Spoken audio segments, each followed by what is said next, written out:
Today we're going to be talking about common mistakes to avoid when wearing a hair system. Now this is not an exhaustive list, there's plenty more things to consider, but I just don't have enough time. If you are interested in learning more, you can reach out to me one-on-one. If you feel at a bit of a loose end and you want some one-to-one advice on anything hair system related or hair loss related, do check out the description box and you can find more information there. Now, one of the most common mistakes I come across, guys, is getting the right hair system. Now, there is no one right hair system for everyone, but I want you to ask yourselves this. What does my lifestyle look like? Do I have an active lifestyle? Do I have a sedentary lifestyle? Do I have something a little bit in between? If you've got an active lifestyle, I always recommend going for a lace base. That can be a French lace, it can be a Swiss lace, it can be a German lace, it can be any lace, because lace allows the scalp to basically perspire. It means if you're dripping in sweat, it can just come out of the system and just sort of like roll down your face. You don't get that with poly. Now, if you live a more sedentary lifestyle, a poly is probably more suitable for you. It can be any poly. It can be an ultra thin skin. It can be something a little bit thicker.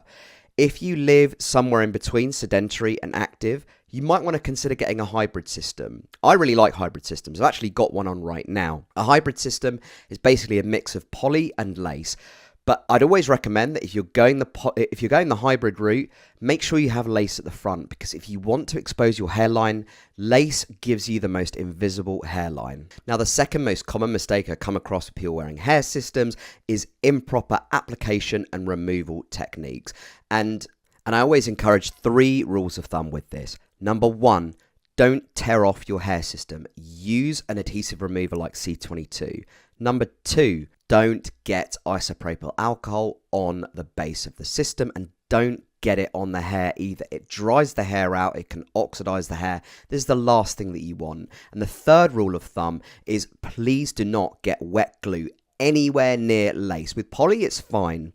Dried glue, once lace is attached, fine, but don't get any wet glue anywhere near the lace.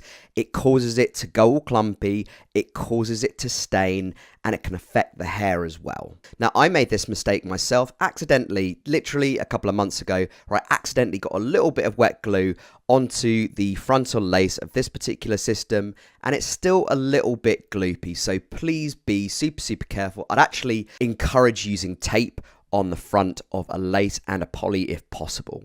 Now, common mistake number 3 is failing to adequately match the hair system color with your natural hair system color. Now, guys, I know this is super hard because you just have images to work with and it's sort of guesswork. The best thing that you can do if you're a new user, order a custom system and send a lock of your hair with the order. Then the manufacturer can match it to your actual hair.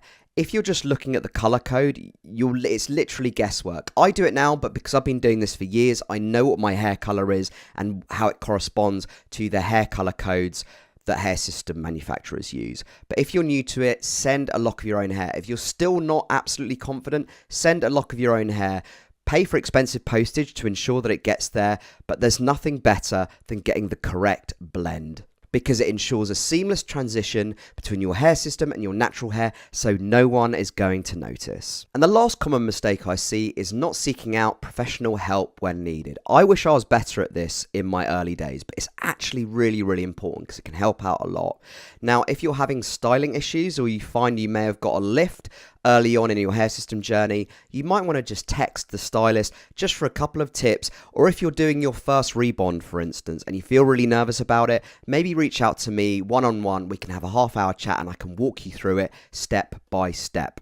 You can also reach out to the manufacturer. I know that Lavivid are really good at getting back to people. If you have any questions about the hair system in terms of arrivals, shipping, is it the right kind of hair system for what I'm looking for, and that kind of thing, there is professional help out there, guys. You just need to be brave enough to seek it out.